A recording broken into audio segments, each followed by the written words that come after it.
Starting na. Okay. Hello, we're here. I'm Elmer Soriano, and we're with Alodia Santos Hello. from World Vision. You're the Child Education Specialist.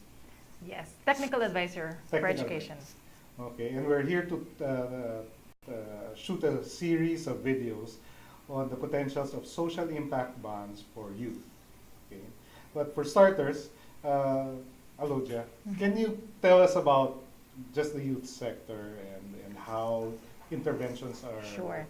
Do you want youth or do you want from child to child to Youth. youth? Okay. Okay, so I mean, because with World Vision we do child and youth programming. I suppose the easiest way to look at it is we follow a child age cycle based approach. So if you want to think of it as buckets, we have three main buckets. The first being early childhood, which is 0 to 5, but even that you can break down into 0 to 3 years old and 3 to 5 years old because there are very specific needs for two age groups. But that's early childhood, which is more cross-cutting because at that age, you know, they need health and nutrition, they need stimulation, all of that. It's a big chunk, and I would say probably the most interesting and important age group because the first 1,000 days are quite important. And then next you have the basic education, 6 to 12 years old. So that's usual primary school, a focus on literacy, a focus on numeracy. Nowadays, a focus as well as on the most important life skills around critical thinking, empathy, leadership. So is that Some of those. school-based? Most of it's a combination of both school-based and out of school. There's a stronger recognition now in the education streams that it's not enough that children are reading and writing and developing all these skills, but to be a true global citizen and you know, be a socially responsible one, that there are all these other soft skills. Some people call it soft skills, some people call it non-cognitive.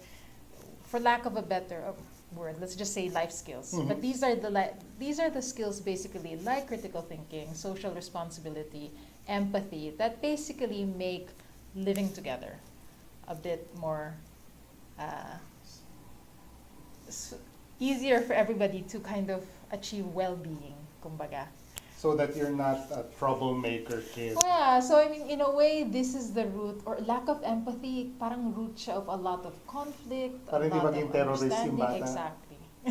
I might be trivializing it, but No. But I mean, but those things. And then the third bucket is adolescents and youth. So age 12, we say 12 to 18 kasi ang bata hanggang 18 years old. But really, if you say youth, it can go all the way. So Philippines ka hanggang 35 years old eh. So hindi na tayo youth kami. But we're kakaalis lang. And in that age group, again, the life skills is important because that's when they're in the transition from becoming children to independent young adults, and nothing is more confusing than that stage. And there you have exactly issues of reproductive health, sexuality education, but also because you're becoming more independent, financial literacy, also drugs, of course, because all these risk-seeking behavior, you know, peer pressure, become much more in the environment of that age group. risk-seeking, naghahanap sila ng trouble? Yeah, and risk-seeking behavior would be, you know, sexual engagement, alcoholism, drug use, smoking.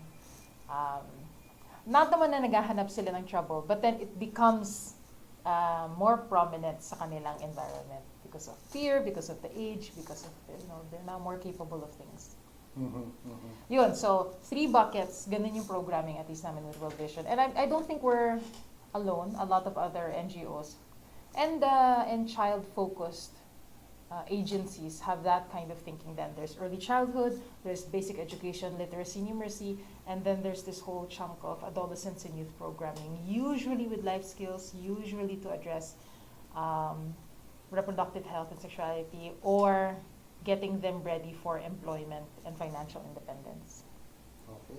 Sige. So that was the lay of the land as far as child and youth is concerned. Yes. In the next segment, we'll talk about how different interventions can possibly prevent crises or troubles or developmental gaps in this segment. So thank you, and we'll be back.